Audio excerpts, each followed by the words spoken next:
তার দৃশ্য আপনারা দেখতে পাচ্ছেন। একটি গুজবে হাজার হাজার লোক মিলিত হয়েছে সীমান্তে।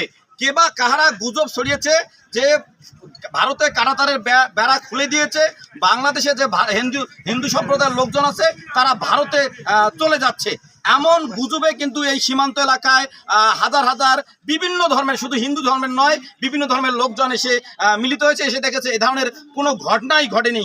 পুরো একটি গুজব। আমরা দেখছি যে এখানকার যে লোকজন আছে তাদেরকে এই বাংলাদেশের যে পরিস্থিতি ঘোলাটে করার জন্য কে বা কারা এই গুজবের সঙ্গে জড়িত।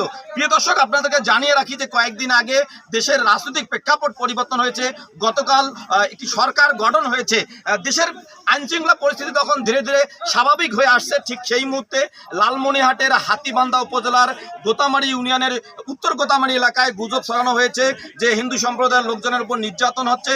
হিন্দু সম্প্রদায়ের লোকজন, ভারতীয় বিএসএফ এর বা ভারতীয় নেতারা হিন্দু সম্প্রদায়ের লোকজনের সঙ্গে কথা বলবেন, তারা কাঁটাতারের বেড়ার কাছে আছে, হিন্দু সম্প্রদায়ের লোকজনকে ডাকছেন। কিন্তু আমরা এসে দেখছি এ ধরনের কোনো ঘটনাই ঘটেনি। আমরা কয়েকজনের সঙ্গে কথা বলেছি, তারা বলছে যে আমিও শুনে এসেছি। বরঞ্চ আপনাদেরকে একটি কথা বলে রাখি, যদি কেউ দেশ ত্যাগ করে অন্তত তার সঙ্গে তার স্ত্রী, সন্তান, তার জিনিসপত্র, টাকা পয়সা, স্বর্ণ এসব নিয়ে তো দেশ ত্যাগ করবে। কিন্তু সবাই এসেছে লোক মুখে শুনে খালি হাতে।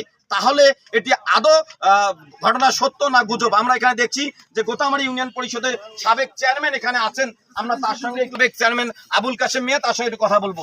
আমিও দেখছি আপনিও আসছেন, এই যে আপনিও কি ভারত যাবেন নাকি? না, আমরা বিসমিল্লাহির রহমানির রহিম। আসলে একটা অতর্কিত ঘটনা, আমরা খুব দুঃখিত। আমরা গত 4 রাত থেকে আমরা আসলে প্রতিটা এলাকা সারা রাত পাহারা দিয়ে আছি। আমাদের এইরকম কোনো ঘটনা আমাদের মধ্যে নাই। আমাদের সংখ্যালঘু সম্প্রদায় বা সংখ্যাগরিষ্ঠ সম্প্রদায় যারা আছে, দেখুন সবাই আমরা মিলেমিশে ভাই ভাই হিসেবে আমরা চলছি। কিন্তু হঠাৎ করে গতকালকে একটা ফেসবুকে স্ট্যাটাস দেখলাম যে আপনারা সবাই আসেন সীমান্তে, এখানে মিটিং হবে, এইরকম একটা দেখলাম আমি। তা আমরা কয়েকজন মিলে, আমাদের আরও অনেক ভাই ছিল, মঞ্জু মিয়াও ছিল, এটা কেমন ঘটনাকে ছাড়লো।